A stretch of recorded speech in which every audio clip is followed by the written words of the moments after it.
ओम देवी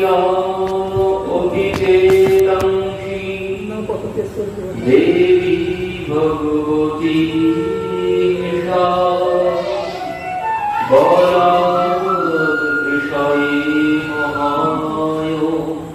महामाया प्रयक्षति। पुराणे বলছেন ओम ज्ञानाम अपि चेतांसि देवी भगवती हिसा बलात् विषय मोहाय महामाया प्रयक्षति। মানে দুর্গা সপ্তশতী, যে দুর্গা সপ্তশতী স্তোত্র তার প্রথম শ্লোকে বলছেন ওম জ্ঞানাম अपि चेतांसि देवी भगवती हिसा बलात् विषय मोहाय महामाया प्रयक्षति।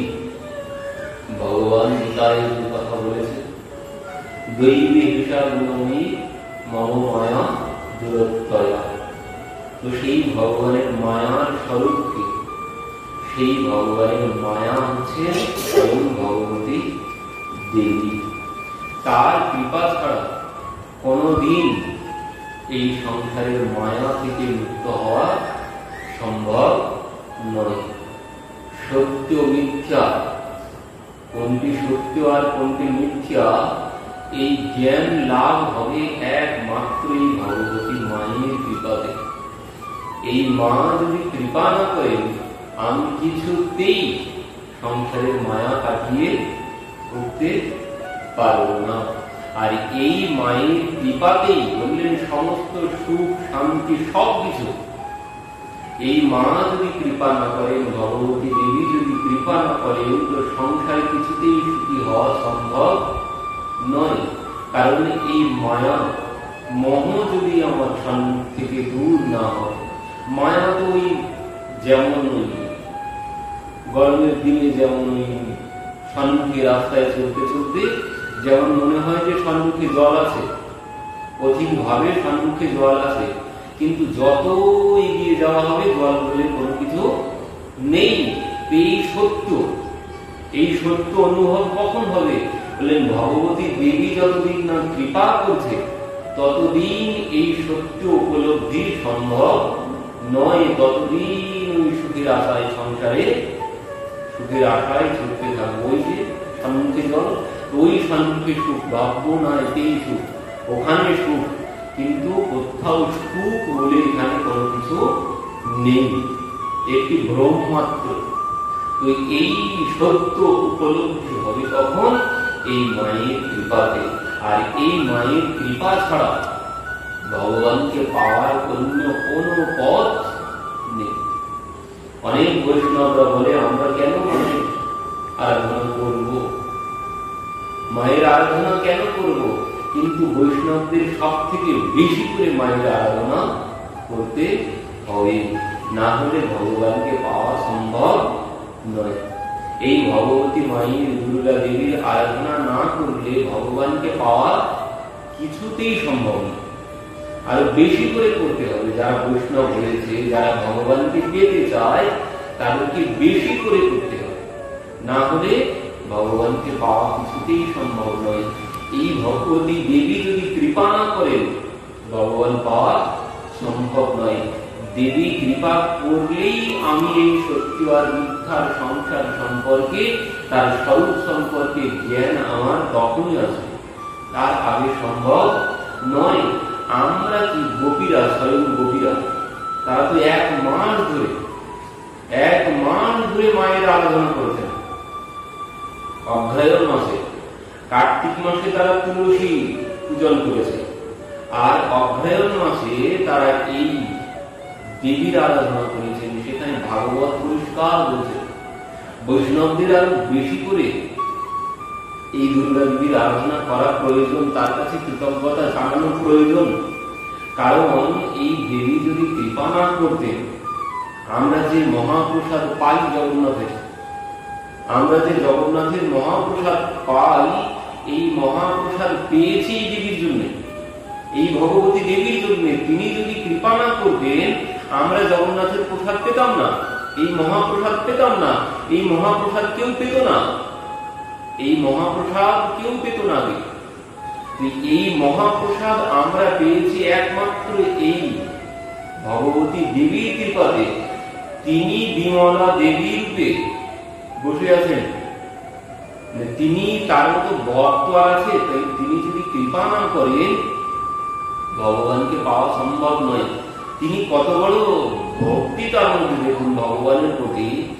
তিনি বসে আছেন জগন্নাথের মন্দিরে, জগন্নাথের প্রসাদ জগন্নাথের যখন ভোগ লাগে, সেই প্রসাদ জগন্নাথের ভোগ লাগার পর বিমলা দেবী ভোগ লাগে এই প্রসাদ। তারপর সমস্ত ভাগবতদেরকে ভোগ দেওয়া হয়। সেখানে ভীষ্ম আদি সমস্ত দ্বাদশ যে ভাগবত তারা আছেন সেখানে, তারপরে আছেন প্রদ্যুম্ন মহারাজ ইত্যাদি, তারা আছেন, তাদেরকে ভোগ লাগানো হয়। তারপর সেই প্রসাদ আনন্দবাজারে আসে। তো প্রথম জগন্নাথের ভোগ আসে এই বিমলা দেবীর কাছে। তিনি যদি না কৃপা করতেন, তার কৃপাতেই এই জগৎ আর জগন্নাথের মহাপ্রসাদ পেয়েছে। এই প্রসাদ আর জগন্নাথের মধ্যে কলিযুগের ভগবান হচ্ছেন জগন্নাথ। তো প্রত্যহ জগন্নাথ দর্শন করতে হয়, প্রত্যহ জগন্নাথ দর্শন করতে হয়। কিন্তু আমরা প্রত্যহ করব কি করে? সম্ভব নয় প্রত্যহ জগন্নাথ দর্শন করা, পুরীধামে গিয়ে জগন্নাথ দর্শন করা সম্ভব নয়। তো সেই দর্শন কি করে সম্ভব? বলছেন ওই গৃহে মহাপ্রসাদ প্রত্যহ দর্শন, প্রত্যহ সেবন, প্রত্যহ এই মহাপ্রসাদ পেতে পারলে তো খুব ভালো হয়। তাকে আর এই জন্ম মৃত্যু চক্রে আর ঘুরে বেড়াতে হবে না, তাকে আর এই সংসারে ফিরে আসতে হবে না। যিনি এই মহাপ্রসাদ গ্রহণ করবেন, আর এই মহাপ্রসাদ আর প্রভু জগন্নাথের সাথে কোনো কিন্তু পার্থক্য নেই। মহাপ্রসাদের এক কণা দর্শন করা যা, পুরীধামে গিয়ে মন্দিরে প্রভু জগন্নাথ বলদেব সুভদ্রা তিনজনকে দর্শন করার একই ফল। বাড়িতে বসে ওই প্রসাদের এক কণা দর্শন করলে যে ফল লাভ হবে, মন্দিরে গিয়ে দর্শন করলে ঠিক একই ফল লাভ হবে। তো সেটি কার জন্য হয়েছে? এই দুর্গা মায়ের জন্য। আমরা তো সবাই হয়তো জানি যে সময় সেই দেবর্ষী নারদ এই প্রসাদ পাওয়ার লালসা করেছিল, তো সেই প্রসাদ পাওয়ার জন্য তিনি অনেক চেষ্টা করেছেন, কিন্তু প্রসাদ পাননি লক্ষ্মী দেবী। লক্ষ্মী দেবীর কাছে গেলেন, দেবী বললেন না, এই প্রসাদ দেওয়ার অনুমতি নেই, আমি কাউকে দিতে পারবো না। তখন বললেন না দেবী, আমি তো প্রসাদ পেতে চাই, তুমি কিছু একটা ব্যবস্থা করো। তখন বললেন তাহলে তুমি ওই দাসী হয়ে যাও, আমার দাসী হয়ে যাও, যদি এই প্রসাদ পেতে পারো। তো সেই দেবর্ষী নারদ সেখানে দাসী হলেন, দাসী হয়ে স্ত্রীর উদ্ধারণ করলেন। দেবর্ষী নারদ হয়ে সেখানে দাসী রূপে ভগবানের সেবা করতে লাগলেন। সেবা করতে করতে একদিন ভগবানের ওই ভোগ লাগলেন, ভোগের থালা নিয়ে আসার সুযোগ তিনি পেয়ে গেলেন ভোগের পরে। তখন যখন ওই থালা এনেছেন, ভগবানের প্রসাদী থালা পাত্র যখন এনেছেন, এনে দেখছেন ওই পাত্রের কোনায় একটি অন্নের মানে দুইটি অন্নের, একটি অন্ন দুই টুকরো অন্ন লেগে আছে। তো সেই অন্ন এবার দেবর্ষী নারদ হাতে নিয়ে তো নাচতে শুরু করেছেন, প্রসাদ পেয়ে গেছে। এবার সমস্ত বেশ সব ত্যাগ করেছেন, এবার স্বরূপ এসেছেন। সেখান থেকে কি করেছেন? ওই প্রসাদের এক কণা তিনি গ্রহণ করেছেন, আর এই এক কণা গ্রহণের সাথে সাথে নাচতে শুরু করেছেন। আর কোনো জ্ঞান তিনি মাতাল হয়ে গেছেন। সেই প্রসাদের, প্রভুর প্রসাদের এক কণা গ্রহণের সাথে সাথে তিনি মাতাল হয়ে গেছেন, প্রভুর নাম করতে শুরু করেছেন পাগলের মতো। আর কোনো জ্ঞান নেই। ওইখান থেকেই তিনি ওই দেবর্ষী নারদ যে সর্বক্ষণ প্রভুর নাম করতে থাকেন, ওইখান থেকে এই নেশা ওইখান থেকেই ধরে গেল। শ্রীমন্নারায়ণ নারায়ণ নারায়ণ, লক্ষ্মী নারায়ণ নারায়ণ নারায়ণ, শ্রীমন্নারায়ণ নারায়ণ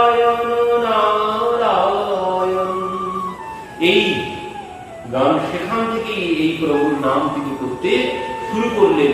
তো এইভাবে তিনি নাচতে নাচতে গাইতে গাইতে কৈলাসে এসে উপস্থিত হলেন। এবার কৈলাসে যখন এসেছেন, মহাদেব বলছেন, কি ব্যাপার দেবর্ষি, আপনার এই অবস্থা, পাগলের মতো এইভাবে লাফালাফি নাচানাচি এইভাবে এমন করেছেন কেন, কি হয়েছে? তখন বলছেন, আমি বৈকুণ্ঠে গিয়েছিলাম, বৈকুণ্ঠে গিয়ে আমি সেখানে প্রভুর প্রসাদ পেয়েছি। প্রভুর প্রসাদ পেয়েছি, তাই নাকি? আপনি প্রভুর প্রসাদ পেয়েছেন তো আমার জন্য নিয়ে আসেননি? তখন মনে পড়লো হাতে যে 2টি কণা ছিল, একটি অন্যের 2 টুকরো, এক কণা তিনি গ্রহণ করেছেন, করে তো পাগল হয়ে গেছেন। আর এক কণা ছিল আঙুলের ফাঁকে বেঁধেছিল। এবার মহাদেব ওই হাতটা টেনে নিয়ে বলছে, কই দেখি দেখি। দেখছেন ওই এক কণা, মানে অর্ধেকটা অন্যের কণা লেগে আছে হাতের মধ্যে। মহাদেব সেই অন্যের কণা, সেই প্রসাদ গ্রহণ করলেন। গ্রহণ করে মহাদেবের মধ্যে ওই একই পাগলামি শুরু হয়ে গেছে, একই রকম পাগলামি। 2 জন একই রকম নাচতে শুরু করেছেন পাগলের মতো। কিছুক্ষণ পর দেবী এসেছেন। দেবী এসে দেখছেন যে এই অবস্থা, 2 জন নাচছেন। তো গুরুদেবকে বলছেন, গুরুদেব আপনি আমার প্রতিকে পাগলা নেশা করে থাকে, সে না হয় এইভাবে পাগলের মতো নাচতে পারে, তো আপনি কেন নাচছেন এইভাবে আমার প্রতিদেবের সাথে পাগলের মতো এইভাবে? তো বলছেন, না দেবী, আমি নাচছি না তোমার প্রতিদেবের সাথে, তোমার প্রতিদেব আমার সাথে নাচছে, তোমার প্রতিদেব আমার সাথে নাচছে। তো বলছে এর কারণ কি? এর কারণ হচ্ছে এই, আমরা প্রভুর প্রসাদ পেয়েছি। আপনারা প্রভুর প্রসাদ পেয়েছেন কিভাবে?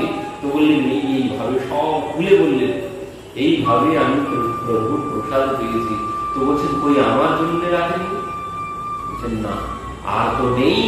তখন দেবী চিন্তায় পড়ে গেলেন। দেবী আর কথা বলেন, মহাদেবের সাথে আর কথা বলেন না। তিনি ওই মুখটা শুকনো হয়ে গেছেন, ম্লান হয়ে, মন মরা হয়ে তিনি বসে থাকেন।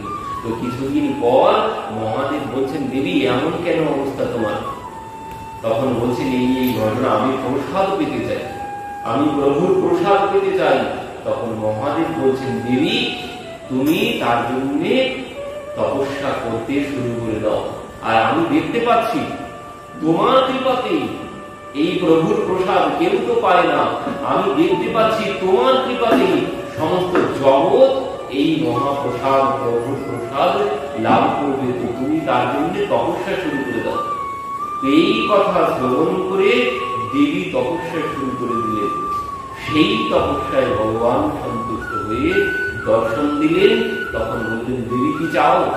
দেবী বললেন, প্রভু আমার কিছু নিবেদন আছে, তোমার প্রসাদ চাই, প্রথম নিবেদন, আমি তোমার প্রসাদ পেতে চাই। তো বললেন, আমার প্রসাদের জন্য এত তপস্যা কেন? এত তপস্যার তো কোনো প্রয়োজন নেই। বললেন, না প্রভু, এখনো কথা সম্পূর্ণ হয়নি। তো কি বলছেন? প্রভু এই প্রসাদ আমি তো পেতে চাই, আর আমি জগৎ জননী, আমি জগৎ জননী, তো জগৎ আমার সন্তান, জগৎ আমার সন্তান। তো সন্তানকে না পাইয়ে মা কি করে পায়? সন্তানকে না পাইয়ে মা কি করে পাবে? সন্তানকে না খাইয়ে মা কোনদিন খেতে পারে না। তো এই জন্যে বলছেন, প্রভু আমি তো প্রসাদ পেতে চাই, তবে আগে আমার জগৎ, আমার সন্তানকে এই প্রসাদ পাওয়াতে হবে, তারপর আমি এই প্রসাদ পেতে চাই। তখন ভগবান বললেন, তথাস্তু দেবী, তাই হবে, আমি আজ্ঞা করব। তো এই প্রসাদ আমরা পেয়েছি কি জন্য? শুধুমাত্র এই ভগবতী দেবীর জন্য।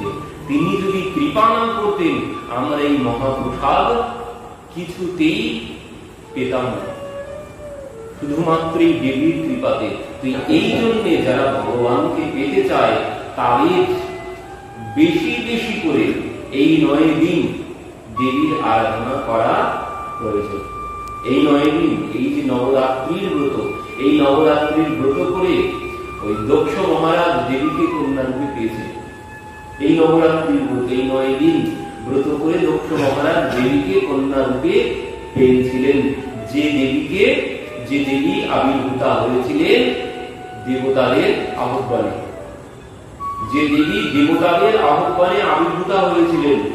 যখন সেই মহিষাসুর সমস্ত স্বর্গরাজ্য দখল করে নিল, তখন কি হলো? সমস্ত দেবতারা ব্রহ্মার কাছে গেলেন, ব্রহ্মা তাদেরকে মহাদেবের কাছে নিয়ে গেলেন, মহাদেব অসুরের মহিষাসুরের সাথে যুদ্ধ করলেন। সেখানে যুদ্ধ করে মহাদেব পাশুপাত অস্ত্র নিক্ষেপ করতে গিয়েছিলেন। আকাশবাণী হলো, হে দেব, আপনি এই অস্ত্র নিক্ষেপ করবেন না। তখন মহাদেব সেই পাশুপাত অস্ত্র ফিরিয়ে নিলেন। এবার তাহলে কি হবে? তখন মহাদেব, ব্রহ্মা আদি দেবতাগণ সবাই একসাথে বৈকুণ্ঠে প্রভুর কাছে গিয়ে উপস্থিত হলেন। বৈকুণ্ঠে যখন প্রভুর কাছে গিয়ে উপস্থিত হয়েছেন, জয় বিজয় বললেন, দাঁড়ান, আমি গিয়ে প্রভুকে জানাচ্ছি। তো জয় বিজয় গিয়ে বলছেন, দেব দেব মহারাজন রমাকান্ত সুরাজিরণ সমাগতাসুরা সর্বৈ দ্বারে তিষ্ঠতি বৈ বিভো। বলছেন, প্রভু, দ্বারে সমস্ত দেবতাগণ সবাই এসে দাঁড়িয়ে আছেন। ভগবান বললেন, যাও, তাদেরকে ভিতরে নিয়ে এসো। তো সমস্ত দেবতাগণ, মহাদেব, ব্রহ্মা সবাই ভিতরে গেলেন। ভিতরে যখন গিয়েছেন, প্রভু জিজ্ঞাসা করলেন, বলো তোমাদের কি হয়েছে? তখনই সবাই কি বলছেন, অমর ভুবন রাজ্যম তেজ ভূষণ মুনিতান্ত্যম মগ হৈরাদি যজ্ঞম ব্রহ্ম নৈরাদাতি সুরতরু বল পুষ্পম সেবতি সদুরাত্মা জলনিধি নিধি ভূতাম গবাম সেদ্যতেদাম। বলছেন কি, অমর ভুবন রাজ্যম তেজ ভূষণ মুনিতান্ত্যম, যে আমাদের স্বর্গ রাজ্য সব তারা দখল করে নিয়েছেন অসুররা। মগ হৈরাম যজ্ঞম ব্রহ্ম নৈরাদাতি, সবকিছু সুরতরু বল পুষ্পম, স্বর্গের সমস্ত সম্পদ তারাই ভোগ করছে। এমনকি জলনিধি নিধি ভূতাম গবাম সেদ্যম, মানে সেই গোমাতা, দিব্য গোমাতার যে দুগ্ধ সব তারাই গ্রহণ করছে।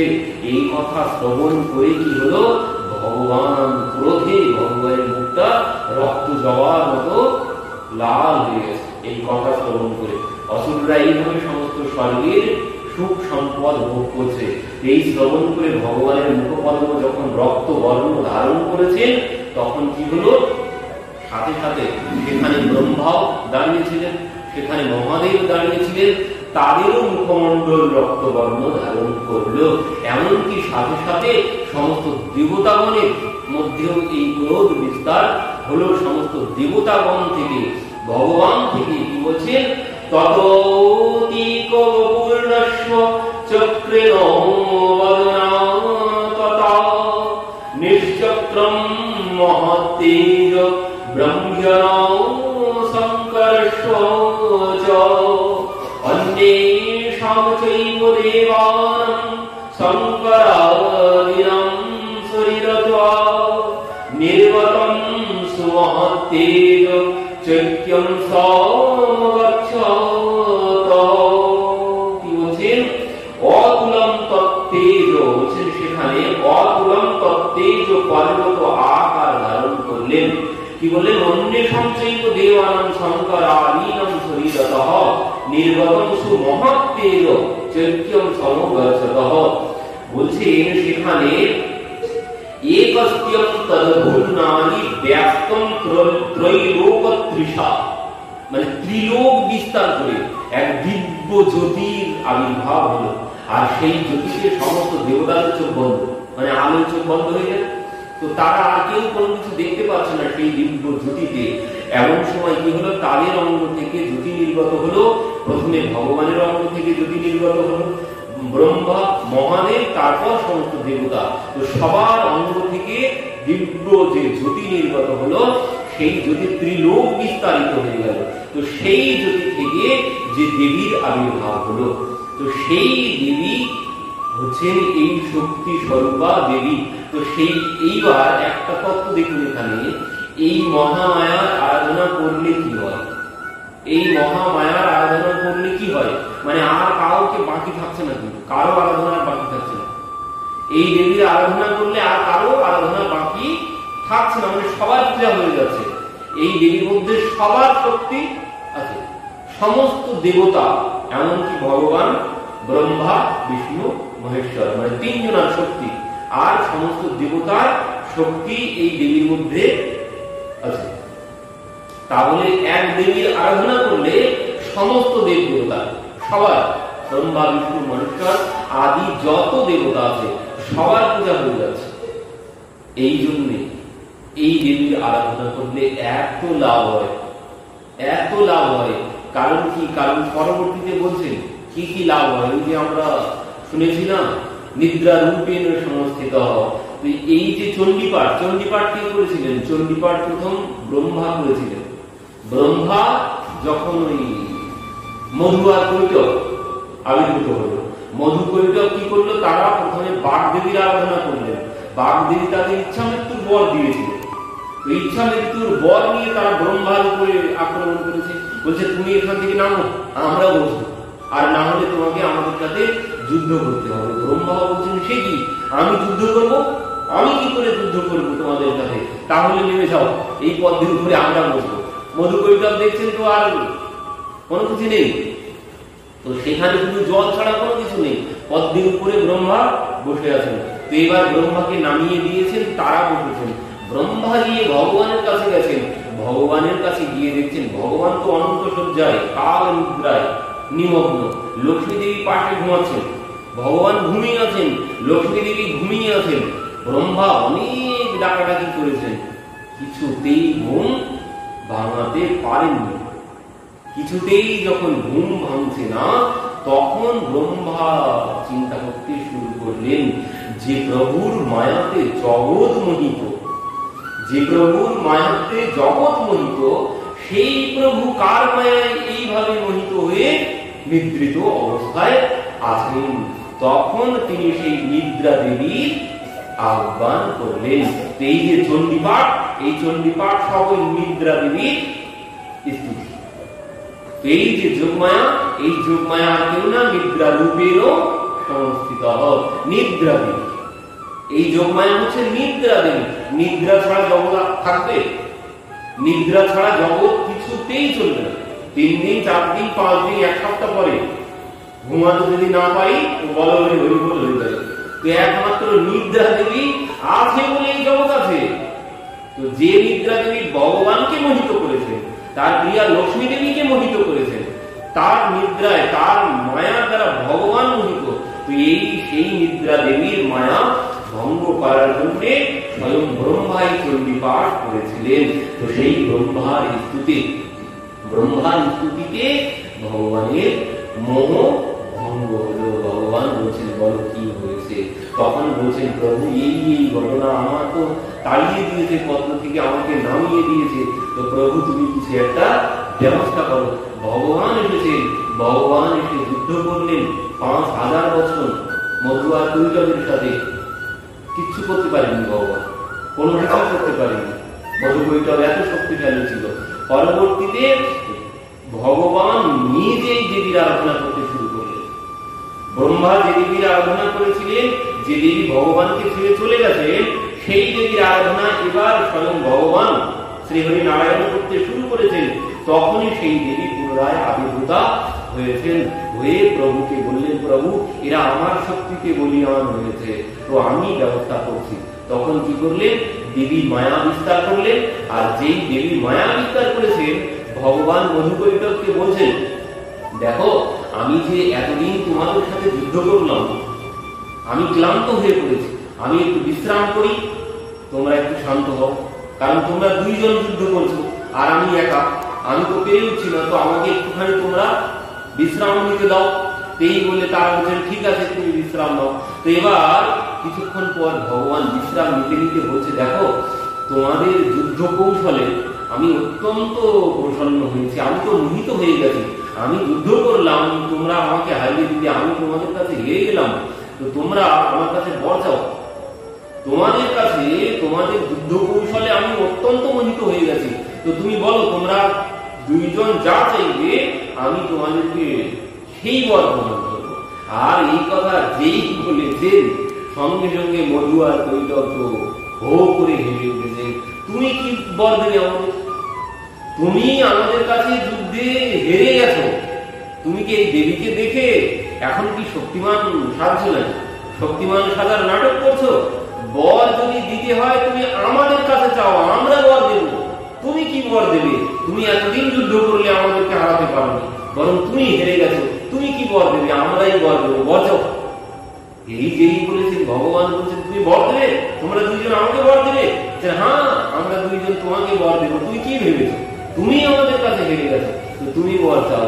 এই কথা যেই বলেছেন ভগবান বলছেন ঠিক আছে, দাও তাহলে এই বর। কি বর? যেন তোমাদের দুইজনার মৃত্যু আমার হাতেই হয়। ওরা সঙ্গে সঙ্গে তথাস্তু বলে দিয়েছেন।